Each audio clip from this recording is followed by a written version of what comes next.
pôde ver aí no título, hoje é o nosso último vídeo sobre a série da construção de Brasília. E esse vídeo vai ser dedicado, ao tema do pós-construção de Brasília. Como ficaram as famílias, dos trabalhadores que levantaram, que construíram Brasília posteriormente, ao fim da sua construção e principalmente ao fim do governo de Juscelino Kubitschek. No vídeo passado eu adiantei um pouquinho o assunto quando eu falei, que após a construção de Brasília, cara, aquela cidade utópica de todo mundo vivendo junto, aquela sociedade igualitária tinha terminado, chegou ao fim. A gente vai falar um pouquinho mais sobre esse tema hoje, beleza? Então, sem muita enrolação, vamos partir pro vídeo, vamos lá!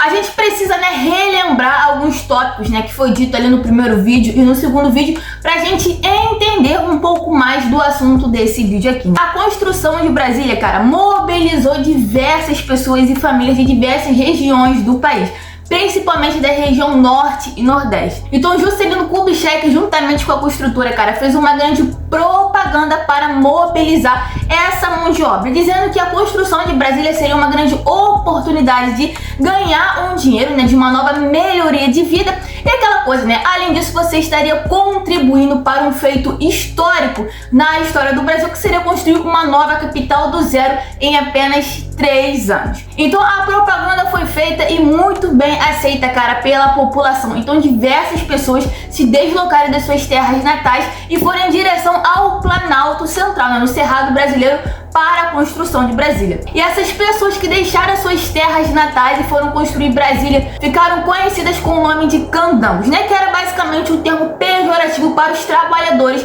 naquele momento. Eu até falei do meu bisavô, o meu bisavô, ele saiu do Rio de Janeiro e foi para Brasília, então ele foi um candango. Ele não levou a família inteira, só foi ele, acho que um irmão, se eu não me engano, e esse irmão acabou ficando em Brasília, onde construiu sua família, e a família está lá até hoje em Brasília. Então eu tenho, assim, parentes em várias regiões do Brasil. E eu também falei, cara, que muitas pessoas, como não foi o caso do meu bisavô, que levaram as suas famílias, foram geral, entendeu? Geral saiu lá das suas regiões para Brasília. Então, basicamente, o governo, juntamente com a construtora, só oferecia alojamento para os trabalhadores solteiros. Então, o que aconteceu com as famílias que chegaram lá em Brasília? Basicamente, elas tiveram que fazer as suas casas em alguns terrenos próximo ao plano piloto, próximo ali à construção de Brasília. Então, basicamente, foi fazer um barraquinho ali, um barraquinho ali, um barraquinho ali. Quando você vê, já tinha uma vila operária, basicamente, feita de uma forma, assim, bem precária, As condições de vida naquele momento não eram boas para essas pessoas que moravam nesses lugares. E também falei, nos vídeos passados, que Brasília, era uma cidade utópica, a chamada cidade do futuro, que basicamente era aquela utopia, todo mundo trabalhando em prol de alguma coisa maior, todo mundo convivendo junto, onde na escola o filho do engenheiro também estudava com o filho do trabalhador. Então criou-se essa utopia toda, de uma cidade, sim, do futuro, uma cidade igualitária. Porém, como vocês puderam ver, essa utopia, essa cidade do futuro nunca foi pra frente. Até porque após a construção de Brasília e após o governo de JK, Brasília se tornou mais uma cidade qualquer, até porque Brasília passou a enfrentar problemas com desigualdade social, assim como outras cidades do Brasil. Posteriormente à construção de Brasília, diversas famílias permaneceram no Planalto Central, até porque elas se sentiam parte ali da nova capital, se sentiam parte ali do novo território que o Brasil estava explorando e desenvolvendo. Porém, cara, algumas famílias foram obrigadas a retornar para as suas cidades natais, principalmente ali no governo de Jânio Quadros. Porque, como eu disse, elas se estabeleceram próxima, de fato, ali ao plano piloto, próxima ao centro de Brasília. Então não ficava muito agradável aos olhos, dos governantes e da elite local que também estava se estabelecendo em Brasília, ter aquela capital bonita e moderna, naquela época, e do lado ter uma favela, uma comunidade, principalmente uma comunidade de invasão, onde aquele terreno não era daquelas pessoas. Recentemente, Brasília era o novo centro de imigração interna no Brasil. Na época da construção, o imigrante ganhava 5 vezes mais do que no norte e 2 vezes mais do que no Rio ou São Paulo. Depois de inaugurada a cidade, o mercado de trabalho diminuiu muito. Os operários sem emprego preferem, no entanto, permanecer em Brasília. E como você já deve imaginar, né, o governo até teve aquele plano, né, de assistência, não? Tipo, a gente vai tirar vocês daqui e vamos colocar vocês em um lugar melhor, porém esse lugar melhor nunca chegou. Então várias pessoas, né, e várias famílias tiveram que se deslocar para outras regiões próximas ao Planalto Central. Então a elite, cara, que estava chegando em Brasília, né, até porque a capital foi transferida, então muitos políticos, né, muitos órgãos públicos tiveram que chegar em Brasília, então grandes imobiliárias estavam chegando ali também para vender terrenos próximos a Brasília, né, para a elite que estava se desenvolvendo lá. Na cabeça deles não tinha o menor cabimento a elite, né, os governantes, os políticos conviver com o povo, né, conviver com a galera pobre. Então era melhor varrer essas pessoas para longe. E foi assim que surgiram as cidades satélites, né, as cidades próximas ao plano piloto, como a Vila Amorim e a Ceilândia. Ao fim de uma viagem que dura em média 3 horas, os operários chegam ao lugar onde residem, as chamadas cidades satélite ou cidades dormitório.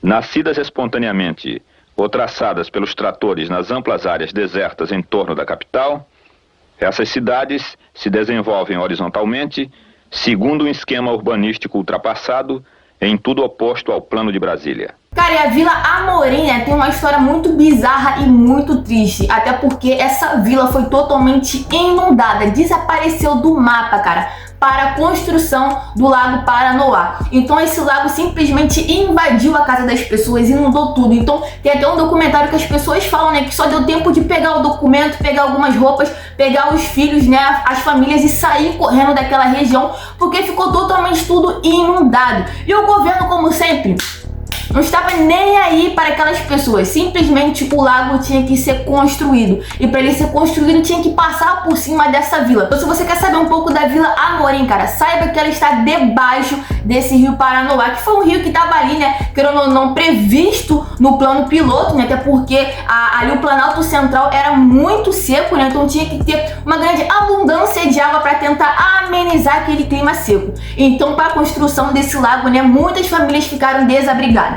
E após isso, né, após estudar algumas fontes, ver alguns documentários, ver alguns vídeos sobre, né, estudar alguns artigos, a pergunta, né, que me levou a estudar um pouco mais a história de Brasília, né, se Brasília era ou não uma cidade comunista, né, a gente pode chegar à conclusão de que Brasília não foi e nunca será uma cidade comunista, pelo menos na minha visão, né, até porque, como eu disse lá no primeiro vídeo, ela não foi uma cidade pensada para as pessoas, e sim para automóveis. Então, pô, naquela época quem tinha automóvel tinha um dinheiro, então automaticamente não era para o povo habitar naquele local, era para automóveis, pessoas que tinham dinheiro, pessoas executivas, né, políticos e tudo mais. Então vocês puderam observar, né, que posteriormente, na construção de Brasília, houve-se uma divisão de classes, né, onde estava todo mundo junto, agora não está mais junto.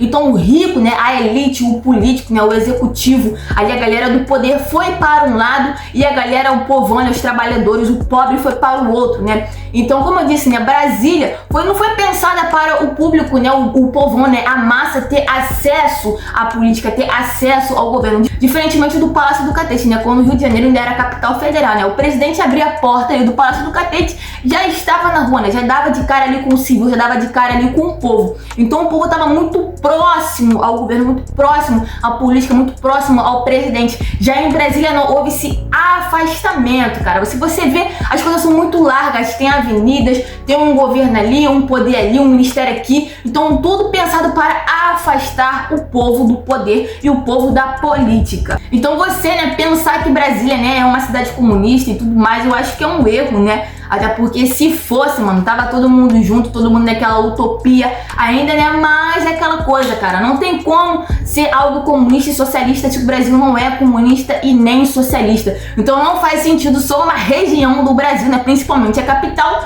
ser nesse modelo, né? Então não faz sentido nenhum, pelo menos na minha opinião. Você tem todo o direito de discordar e achar que é e não é. Cara, vai atrás de estudar, entendeu? Vai lá, corre atrás do documentário, veja e tire suas conclusões. E é isso, tá ligado? Você é livre pra pensar o que você quiser. E é isso, gente. Basicamente, esse foi o vídeo, tá encerrando aí a nossa saga aí pra saber, né, essa resposta se Brasília é ou não uma cidade comunista, né? Pra você também conhecer um pouquinho mais da construção de Brasília. Até porque na escola a gente tem sempre aquele estudo raso, né? De tipo, JK, construção de Brasília, meta-síntese e tudo mais, plano de metas. E acabou, né? Brasília agora é uma nova capital, agora não é mais o Rio de Janeiro como capital federal. Tem que ter um estudo mais aprofundado aprofundado sobre isso, né? Eu tentei trazer aqui resumidamente, né? Mas como você sabe, né? Depois vai sair uns conteúdos escritos a respeito aí, com as referências, com a bibliografia, pra você pesquisar um pouquinho mais além desse vídeo aqui, beleza? E é isso, gente. Espero que vocês tenham gostado, tá? Se você gostou demais desse vídeo e quiser compartilhar, cara, o vídeo e a saga inteira, né? Todos os episódios aí da construção de Brasília pra alguém que você conhece, pra alguém que você gosta, pra sua mãe, pro seu pai, pra seu tio, pro seu cachorro, isso vai me ajudar demais. E não se esqueça, cara, de deixar o like, tá? Muitas pessoas assistem e não deixam o seu like, cara. Isso acaba atrapalhando um pouco do desempenho aqui do canal, porque o YouTube entende que vocês não estão gostando, vocês estão assistindo, mas tanto faz esses conteúdos pra vocês, então acaba não entregando pra muitas pessoas, tá? Então não deixe de curtir. E se você é novo aqui, cara, já sabe, né? Não se esqueça de se inscrever e ativar as notificações pra você não perder absolutamente nada do conteúdo aqui do canal. Me siga nas redes sociais, principalmente no Insta de História, onde tem conteúdo novo toda segunda e quarta, no TikTok e no nosso blog também, onde vai ser o conteúdo escrito desse vídeo aqui, e tem uma porrada de conteúdo lá pra você conferir, beleza? Ah, e outra coisa, também tem mapas mentais pra você complementar ainda mais o seu estudo. Então assim, eu te entrego uma coisa completona pra você sair daqui mega inteligente nos assuntos. E é isso, gente. Muito obrigada por assistir até aqui, tá? E até o próximo vídeo. Valeu!